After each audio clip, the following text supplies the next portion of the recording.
Hello everyone, I am Jyoti Jha and welcome to NCERT the mind. तो आज हम लोग पढ़ेंगे अरिहंत का NCERT practice workbook class 3 Hindi chapter 2 सेखीबाज मक्खी। तो चलिए पढ़ना स्टार्ट करते हैं। आप भी अपना वर्कबुक निकालिए और मेरे साथ साथ बनाना स्टार्ट कीजिए। तो ये आपका प्रैक्टिस वर्कबुक है। चैप्टर आपने पढ़ा होगा, अगर नहीं पढ़ा है तो मैंने इसका शॉर्ट्स वीडियो भी बनाया है, तो आप शॉर्ट्स वीडियो में देख सकते हैं। इस कहानी को आप पढ़ सकते हैं। सेखीबाज मक्खी बहुत ही अच्छी कहानी है, आपको ज़रूर पसंद आएगी। तो चलिए हम लोग प्रैक्टिस करना स्टार्ट करते हैं। ठीक है, तो ये है आपका चैप्टर 2 सेखीबाज मक्खी। अब पाठ आधारित प्रश्न है, तो हम लोग पाठ पे आधारित प्रश्न पहले कंप्लीट करेंगे। जैसे कि जो भी आपने पाठ में पढ़ा है यानी चैप्टर में पढ़ा है उसे आपको बनाना है। प्रश्नों के सही विकल्प पर सही का निशान लगाइए। जंगल में कौन आराम कर रहा था? तो लोमड़ी, चीता, शेर या हाथी? तो शेर आराम कर रहा था, टिक लगा देंगे।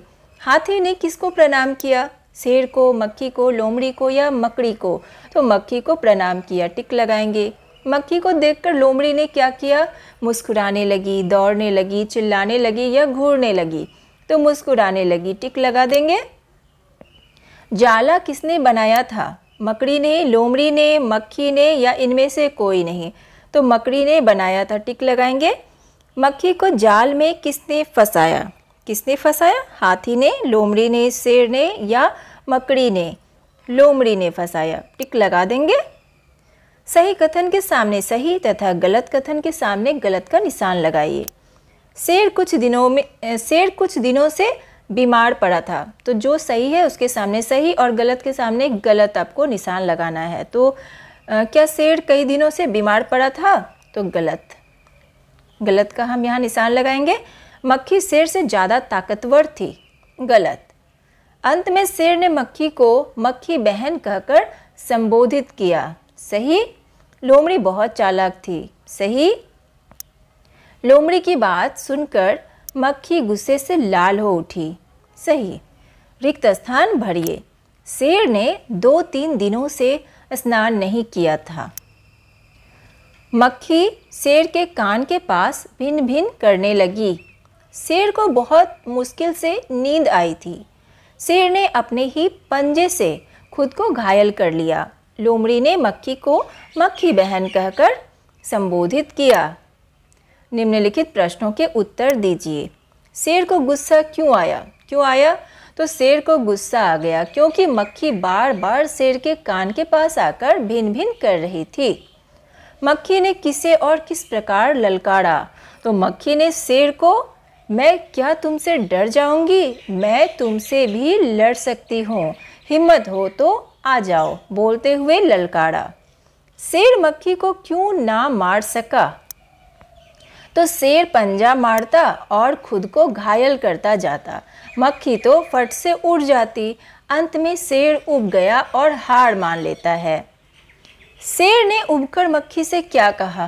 तो शेर ने कहा या शेर ने बोला, मक्खी बहन अब मुझे छोड़ो, मैं हारा और तुम जीती, बस। मक्खी को घमंड क्यों हो गया था?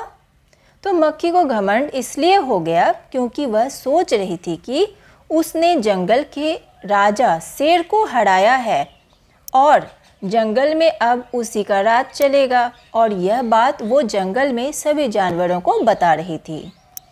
ठीक है। हाथी ने मक्खी की कौन सी बात मानी थी और क्यों? तो हाथी ने उस पागल मक्खी से ना की और उसकी बात मान ली कि उसने जंगल के राजा शेर को हराया। इसके बाद दूसरा है यहाँ पर कि मक्खी ने स्वयं को सबसे बलशाली मानते हुए लोमड़ी से क्या कहा?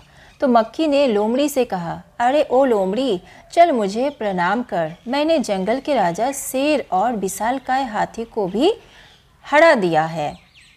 ठीक है। लोमड़ी ने मक्खी का घमंड किस प्रकार चूर किया? तो किस प्रकार चूर किया? तो लोमड़ी ने मक्खी को मकड़ी के पास भेज दिया। वहाँ मक्खी मकड़ी के जाले में फंस गई और उसका घमंड चूर चूर हो गया। ठीक है। निम्नलिखित गद्यांश को पढ़कर प्रश्नों के उत्तर लिखिए। यह कहते हुए मक्खी मकड़ी की तरफ झपटी और मकड़ी के जाल में फंस गई। मक्खी जाल से छूटने की ज्यों-ज्यों कोशिश करती गई, त्यों-त्यों और भी अधिक फंसती गई। अंत में वह थक गई, हार गई। यह देखकर लोमड़ी मुस्कुराती हुई वहाँ से चलती बनी। मकड़ी की तरफ कौन झपटी? मकड़ी की तरफ मक्खी झपटी। मक्खी कहाँ फंस गई थी? तो मक्खी मकड़ी के जाल में फंस गई। मक्खी जाल से क्यों ना निकल पाई?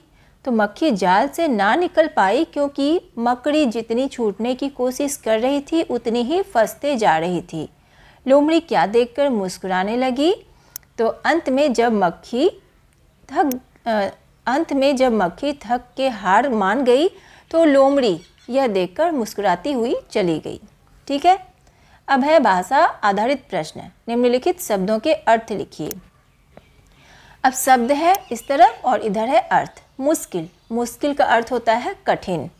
उब जाना, इसका मतलब हुआ कि मन भर जाना। बर्बाद, नष्ट। मंद मंद यानी धीरे धीरे।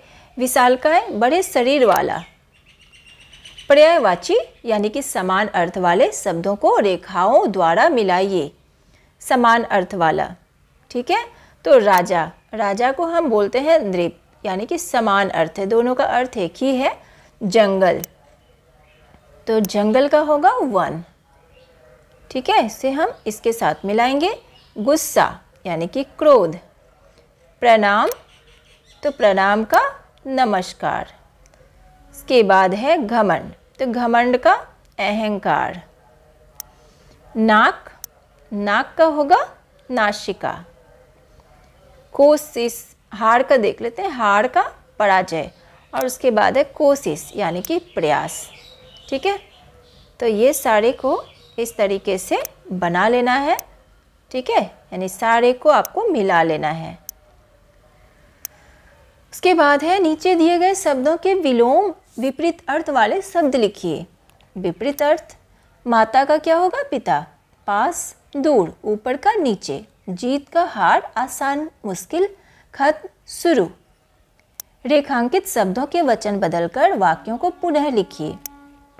अब देखिए इसका वचन बदलना है, जो रेखा खींचा हुआ है, और इसे फिर से लिखना है। तो शेर ने एक दिन से स्नान नहीं किया था। तो शेर ने 2 दिनों से स्नान नहीं किया था, ठीक है। मैं हारा तुम जीती, तो क्या होगा? इसी का आपको अर्थ वचन बदलना है। तो हम हारे तुम जीती। मकड़ी जाल में फंस गई, तो मकड़ियाँ जाल में फंस गई, ठीक है। अब मकड़ी एक है, एक वचन है, मकड़ियाँ बहुवचन हो गया, तो वचन बदलना है यहाँ पर। सही शब्द पर सही का निशान लगाइए। मुश्किल, मुश्किल, ये वाला मुश्किल सही है, टिक लगाएंगे। स्नान, ये वाला सही है। आराम, ये सही है। और गुस्सा, ये सही है, तो टिक लगा देंगे। तो आपका वर्कबुक कंप्लीट हो चुका है। कैसा लगा पढ़ के मुझे ज़रूर बताइए। अच्छा लगा हो मेरा पढ़ाना तो मेरी चैनल NCERT द माइंड को लाइक कीजिए, सब्सक्राइब कीजिए और पास में दिए गए बेल आइकन को ज़रूर प्रेस कर दीजिए ताकि NCERT से रिलेटेड हर वीडियोस आपके पास समय से पहुंचती रहे। मिलते हैं नेक्स्ट वीडियो में, तब तक के लिए bye, take care, thanks to watch my video.